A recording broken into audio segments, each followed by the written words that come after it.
Welcome to the Ready Yeti podcast, where we help you discover innovative startups in the outdoor sport industry.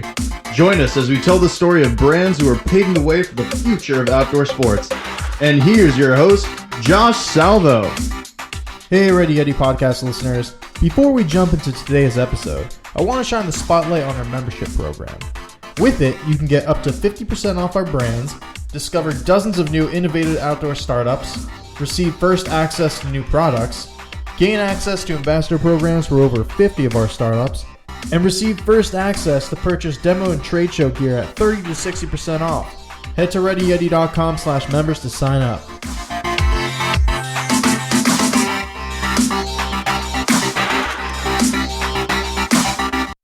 Hello everyone and welcome to the Ready Yeti podcast episode number 3. On today's episode, I had the pleasure of sitting down and chatting with Chris Loidolt, the founder of Hummingbird Hammocks. If you're not already familiar with Hummingbird, they make the lightest pack hammocks on the market, coming in at 5.2 ounces or 147 grams. It's pretty damn light. They also make recreational and double hammocks, all of which are made completely in the USA. I'm super excited to be able to chat with Chris, and with that, we'll get right into it. So we're here today with Chris Loidolt, the founder of Hummingbird Hammocks. They make ultralight hammocks, actually offering the lightest hammock on the market today. So we got the pleasure of sitting down with Chris and finding out more about his company and him and how they got started. So Chris, I wanted to thank you for taking the time to chat with us today. Thanks for having me on. Awesome. So tell me, how did you get started? Where did Hummingbird come from? Walk us through the sort of story behind it. So about, I guess, a little over 3.5 years ago now, I had we'll just say a competitor's hammock that I used on a regular basis for several years, and it ended up ripping for one reason or another. So I needed a new one. So I had at the time a parachute rigging loft. That was how I used to make a living, was building parachutes. So I took the materials I had around me, as well as the construction methods I knew for parachutes themselves, and built myself a hammock. And at that point, it just kind of was a little bit of luck. It ended up being the smallest packing and lightest hammock by a fair margin on the market, and that was even with our first prototype, which was 6.25 ounces, if I'm remembering correctly. So then we decided to just kind of run with it. Figured there's a reason to make the lightest hammock in the world. So we started our little Kickstarter and built the mega hammock, just kind of as a fun little side project too. And yeah, that was the start of it all. That's really awesome. So tell me, you're giving me a little bit more background. Before you started building hammocks, I know you were a Skydiver. How did you sort of transition into I guess hammocks? Yeah, so I went from being a professional skydiving instructor, coach, parachute rigger, as well as in my free time I did a lot of paragliding, base jumping, some scuba diving on the side, and I was also designing paragliders and parachutes, which was kind of more of a fun project. None of that really made any money, but it was fun. So I went from all of that to, it was kind of I still did all that through the Kickstarter, and I was still rigging for a little while afterwards. And then all the drop zones in the state started getting shut down for various reasons. Usually it was zoning reasons on the landing areas. So then I started looking more seriously into Hummingbird Hammocks and turning it into a full-fledged company rather than just kind of like a side burner project it was during the Kickstarter. And then I began the long and occasionally painful but ultimately very rewarding transition to owning an actual company and operating it on a daily basis. Oh yeah, running a business is always fun. So tell me, how many jumps you were a pretty big sky? Do you still skydive, I assume? I haven't been able to pretty much since I started Hummingbird full time, unfortunately. The other side of it too is it's kind of hard to justify the expense when you used to get paid to do it, and it's really expensive to do if you don't get paid to do it. Oh yeah, that's true. But I did ultimately get up to about 550-ish jumps, somewhere around in there. Damn, that's awesome. I've been trying to go myself. I've got it on my bucket list this year, but it sort of still scares the shit out of me, to be completely honest. I think you'll find it's not as bad as you're expecting. It's a lot easier to go. Yeah, everyone tells me the worst part of it's the flight up. Once you do it, it's like kind of like the greatest experience ever. Yeah. Actually, that's not true. The worst part is when they open the door for the first time. Oh, really? Yeah. Oh, yeah. Sure. That's when it gets real. When did you first jump? When was the first time you ever went skydiving? My first jump was a graduation present from high school. I was 18. You have to be 18. I don't know. I guess probably a month after I graduated, somewhere around then. And how old are you now? I'm 23. Wait, so it hasn't. So in 5 years, less than 5 years, you've accumulated over 500 jumps. That's crazy. That's awesome. I was busy that first couple of years, for sure. I bet. So you had to go through your whole process getting certified, right? So I assume that's how it took some time and money, getting pretty involved, right? Yeah, that's a very expensive journey there to become a professional skydiver. I don't know if I ever really broke even, but I'm sure you've got some cool stories. That's awesome. So going back to Hummingbird, how did you develop your product? I know you sort of told like briefly, you used a lot of the materials from skydiving, but really what went into the full-on testing of the product? How many iterations and prototypes did you guys go through before it was really what you guys have today? Sure. The first one I ended up using myself for probably 4 or 5 months as my, I guess, daily driver, leading up to the Kickstarter.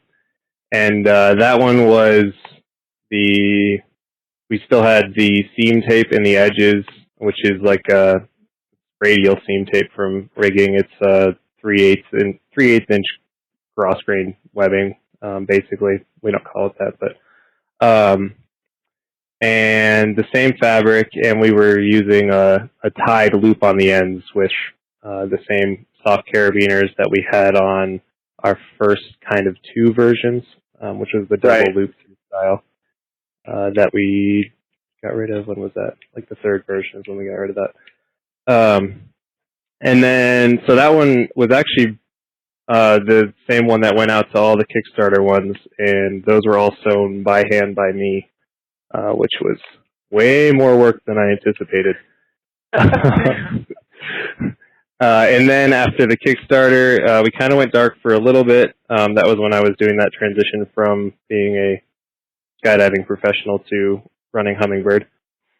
And then, let's see, what was the next step was we started to look at it as a ultralight product and not just as a hammock made of parachute material, which is what I like best about it, and occasionally still my favorite part of it.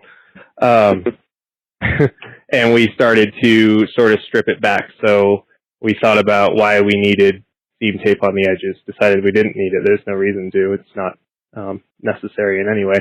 So we took that out and we turned that into a 1/4 inch seam along the edges. And then that one ran for just a little while. This was all kind of at the same time as we were figuring out our production on a sort of full scale. So we went through a lot of different manufacturers during this time, and kind of as we moved between them, we learned things about how to make things correctly and fast and cheaply from a labor standpoint, and as well as just kind of refining the product. And this is all relating to the single hammock because we haven't yet branched out into the other versions yet. And then we started to see some issues with, and mind you, this is only like, I think 5 or 7 reported cases of the tied loop being tied incorrectly, and then it would eventually slip loose. And the problem with that was we used a double fisherman's knot on that, and it works perfect when it's tied correctly, but it looks almost the same when it's tied incorrectly. So it's really hard to spot check. Right. So that's when we switched to the Lark's Head style and loop that we have now, and even similarly to our newest end loops, they use the same loop through, and then lark's head around the fabric itself. And what's really great about that, and that's another trick that we took from, well, I took at least from rigging. They use it all over the world for other stuff too.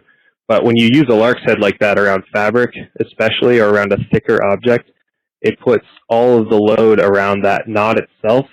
And because we have that loop of fabric that's sewn into the loop on the end of the hammock, it pinches around that loop, and it actually takes almost all of the strength off of that stitching, because it's pinching that fabric so hard that the stitching, you could, and I've done it on a couple hammocks, if someone's sitting in the hammock already, you can go through and you can unpick the seam on the end and they'll stay in it, because there's almost nothing on that seam. So that was great.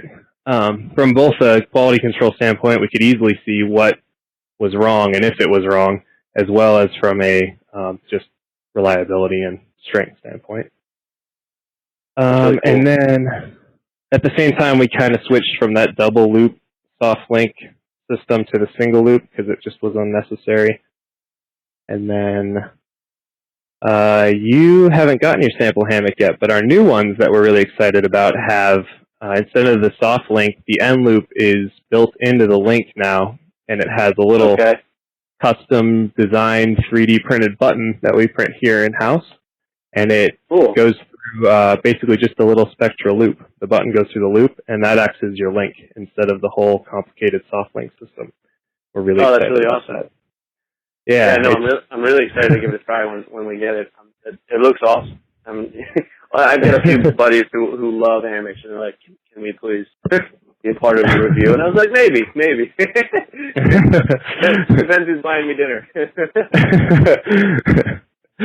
We're really excited about that. That's we're actually even taking the diagrams on how to use it off of the bags on the new ones, because the new system is so dead simple and easy and quick that it's unnecessary. If you've ever buttoned your pants, you know how to use it. So that's really awesome. That's really cool. Yeah. So that's pretty much where we're at with those. That's great. So you've had a ton of it. How much time would you say you spend sort of improving the products? It seems like you've gone through a ton of iterations. We don't normally just sit down and I guess have like a improvement session. It's usually over a little bit of time we think about the things that start to annoy us a little bit as we use them and pack them all the time and that kind of stuff. And then once we figure out we have a problem, like we ran into with the old soft links, they work well and easy when they're new, and that webbing, little black webbing piece is new. It's easy to fit through the loop. But once you start to use it, 20, 50 times, it starts to get loose and kind of soft, and then it's really hard to get through that loop. So then we looked at it as, how can we fix this problem? And then we were like, well, if we're going to fix this problem, we might as well redesign the whole thing. So that's kind of how that works. We do spend quite a bit of time lately designing new stuff, because we're trying to get our tarps out and our bug nets and bridge hammock that we're working on, those sorts of things. That's awesome. So tell me a little bit about the Kickstarter you guys ran. What's it like running a Kickstarter and getting that off the ground and running? Kickstarters, I think this happens to most people who have a Kickstarter. It's really, really easy to underbid what you're trying to do, and that's what happened to us too. It's easy to look at it as like a really easy fixed price model. Like you think this is how much your hammock's going to cost, this is how much you're going to sell it for, and it's always easily 3 times what you're expecting you'll need to get it going. We lost quite a bit of money on that, but luckily it was basically just me at the time, so I don't know, just kind of ended up being a wash for me. I mean, if you count my time in, I lost thousands of dollars, but who counts time anyways, right? It's all a learning experience. Entrepreneurs definitely know, especially in the early years, because if we'd be like, why the hell are we doing this? Exactly. So that's awesome. So tell me something unique that no one knows about you, one of your products or your business, and how does it really differentiate you guys from other brands?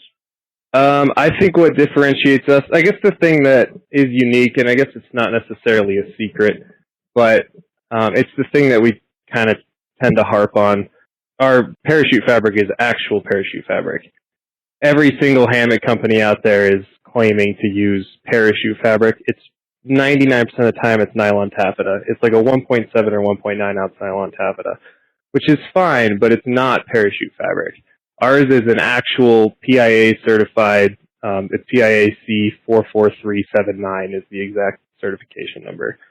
So it's actual parachute fabric that's tested, built here in America in Connecticut? I can't remember. It's the same exact fabric that's used in every single reserve parachute and most main parachutes that are flying in the sky saving people's lives every day. That's the thing that we think sets us apart, and it's what makes our products able to pack so small and be so light, yet also be strong enough to carry the weight of people. That's really interesting. So why don't other brands use full parachute material? For the same reason that our prices are a little higher than other brands. Because it's expensive.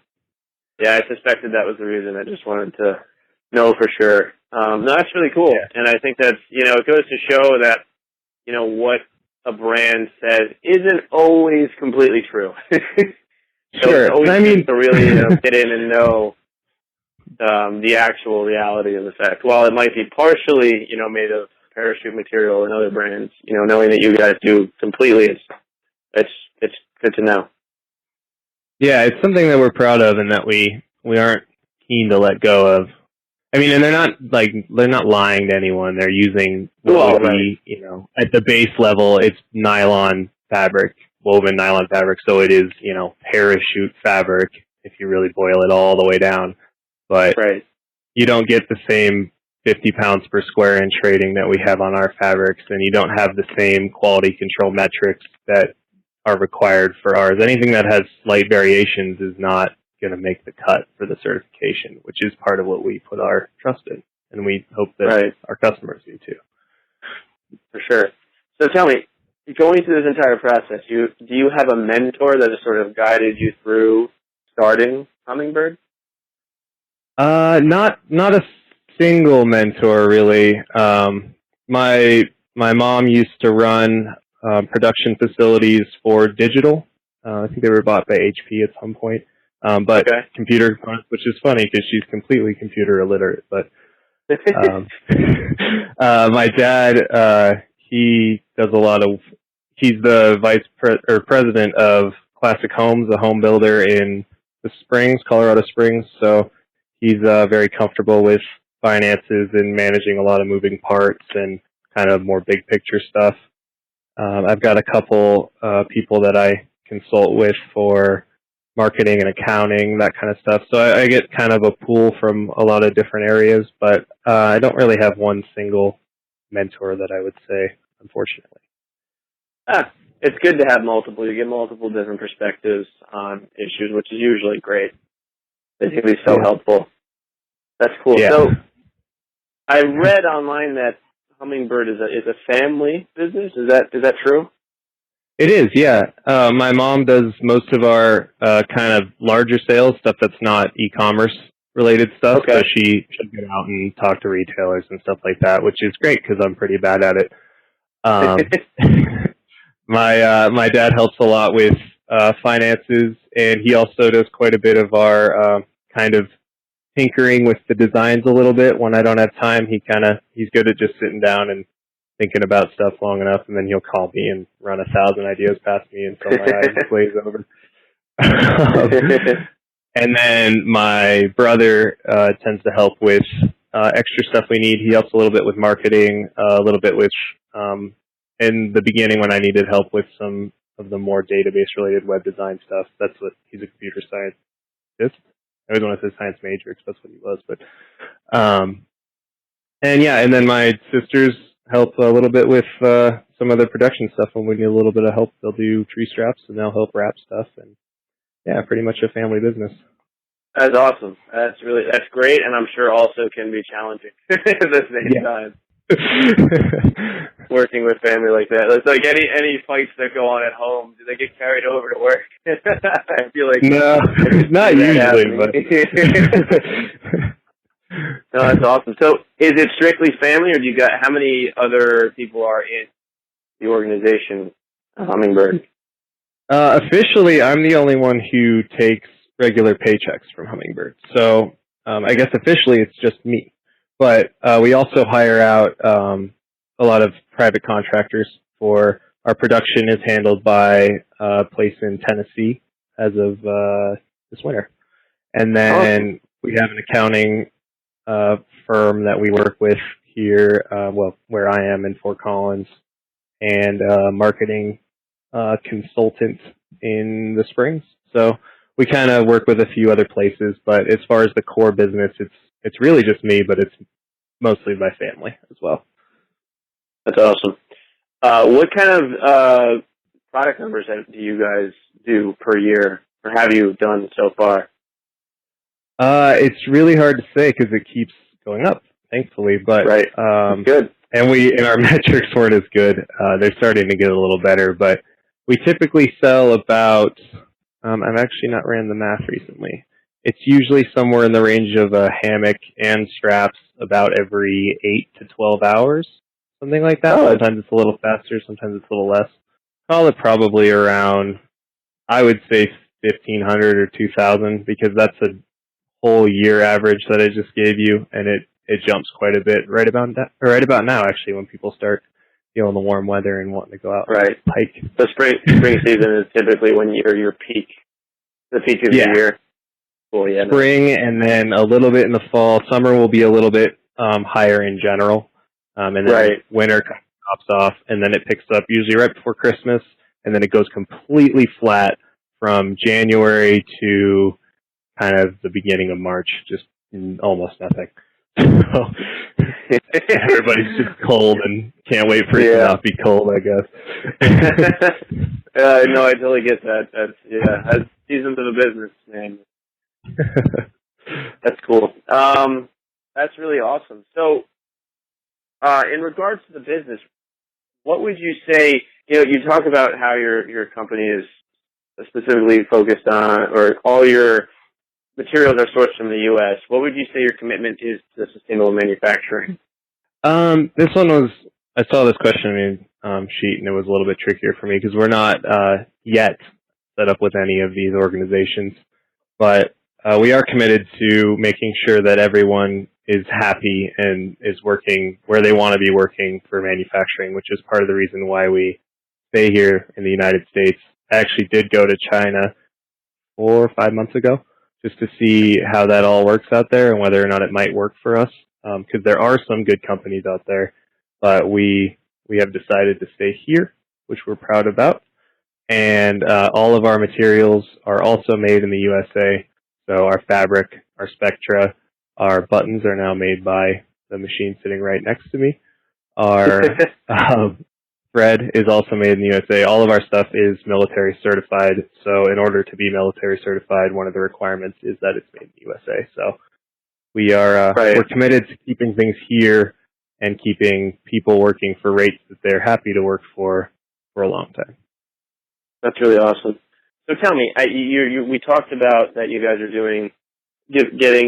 selling a hammock every 8 to 12 hours. What did you guys sort of do in the beginning to really, grow Hummingbird and build that exposure to the point where you're getting, a sale every 8 to 12 hours?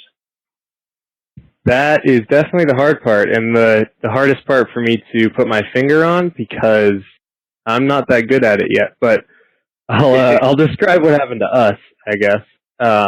Really what got us going was the exposure that the Mega Hammock grabbed onto right away. It kind of got picked up by just about every gear and tech blog on the internet at some point. So we got a lot of initial exposure from that, and we used that to drive reviews from blogs, things like we're doing right now, this kind of a giveaway thing, just more things to keep getting our name out there and getting people to hear about us, not necessarily trying to sell them something right away. We just want people to see us on a shelf and say, oh, I saw that at X location, just to have that name. And then once we started working on that, which is still what I spend a lot of my time doing, is trying to get more and more people just aware of us. Then sales started to roll in a little bit, and once they started to move a little bit, they started to pick up a little more speed. We started to get more reviews, more people saying that they liked it. Basically just a lot of positive exposure and almost no, in fact, zero negative exposure that I'm aware of. And that's awesome. And it just kind of starts to slowly build. I'm not sure how you start that, really, if you don't have something happen to you. Yeah. Well, I think step one is making a quality product, which you guys obviously do. And that's clearly the hardest part. A quality product that people want. You know, making sure that there's an audience for what you're making. And obviously with pack hammocks, like there clearly is. Yeah. That's really awesome. What would you say the hardest part about starting your business has been so far? Definitely getting production figured out and locked down. We've been through 5 or 6 different manufacturers at this point, just trying to find someone that we like working with, has a reasonable rate, is just out to, run a clean, happy business just like we are, and isn't always trying to undercut us and that kind of stuff. That's definitely the hardest part, and that's the most important part too, because you can't sell things you don't have, at least for the most part. Right. So definitely production has been the biggest challenge. I can totally understand that. What would you say is your greatest fear in regards to Hummingbird, and how do you manage it? Being that we build load-bearing equipment, my biggest fear is definitely that someone might get hurt using our products. So we manage that fear and risk by just making sure that we use materials that are qualified and certified for what we want to use them for, that we maintain pretty strict quality control, and that we're carefully designing our products so that they're safe to use. Awesome. What advice would you give to someone that wanted to start a business in action sports? It comes right back to production. That's what I would advise. Make sure you got your production locked down and you know that you can make X number of units for a week, for a month, for whatever works for your business. Just make sure you can make them. Once you know you can make them and make them for a reasonable price, and you're making money on top of that because you have to run a business, that's when you can start selling. For sure. That's great advice. Where do you guys see your business in the next year, 5 years, 10 years? The next year we want to have our tarps, our bug nets, additional hammocks like the bridge hammock and the long hammock, and I don't know anything else I can think of in the meantime, built and fleshed out, and as well as just kind of continuing to refine what we have and get better documentation, better files in our open source, stuff like that. Just kind of continuing to tune and polish the company as a whole. And in 5 years, I would like to be building a little bit different gear, something more like along the lines of backpacks, sleeping bags, which will come right along with underquilts, Right. maybe some apparel, that kind of stuff. Like to maybe branch out just a little bit.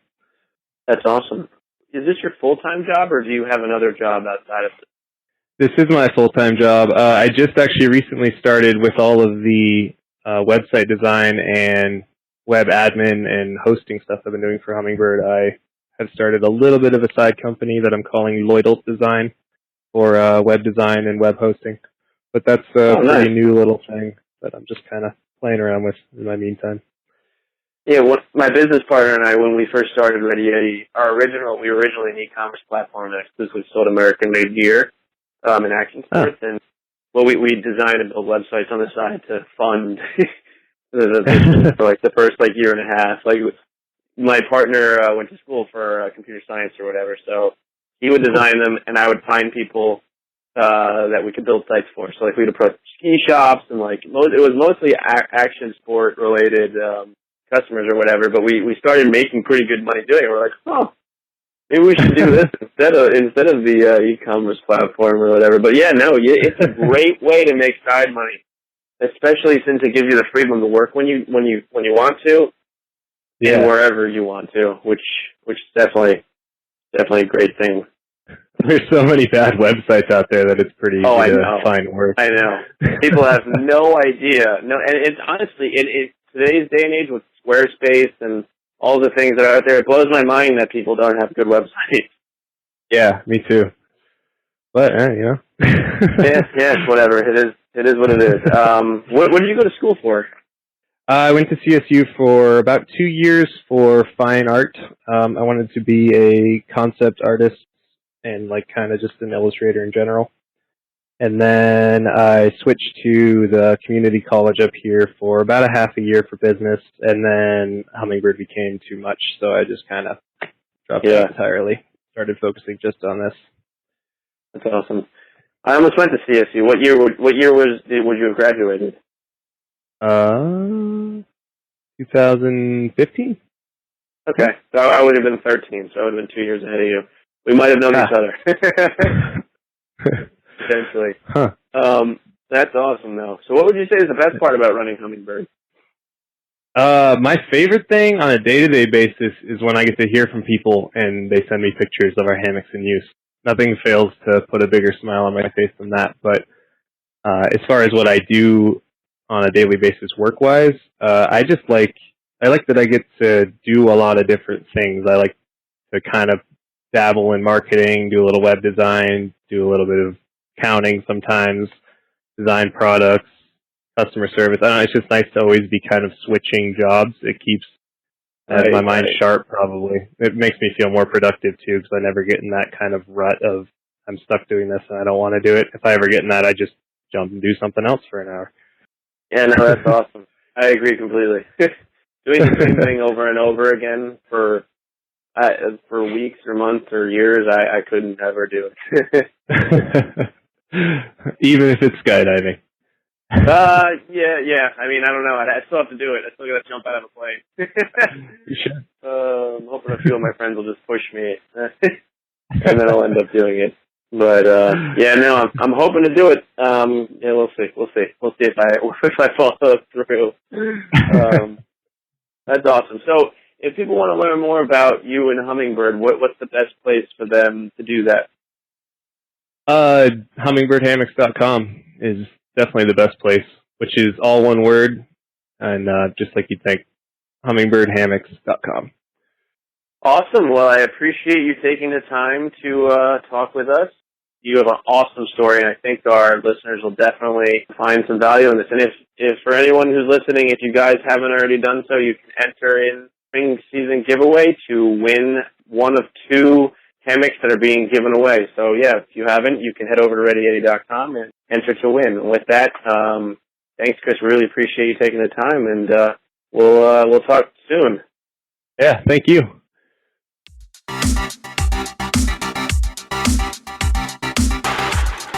Hey Ready Eddie podcast listeners, if you enjoyed today's episode, then I would be incredibly appreciative if you could log on to iTunes and leave us a quick review.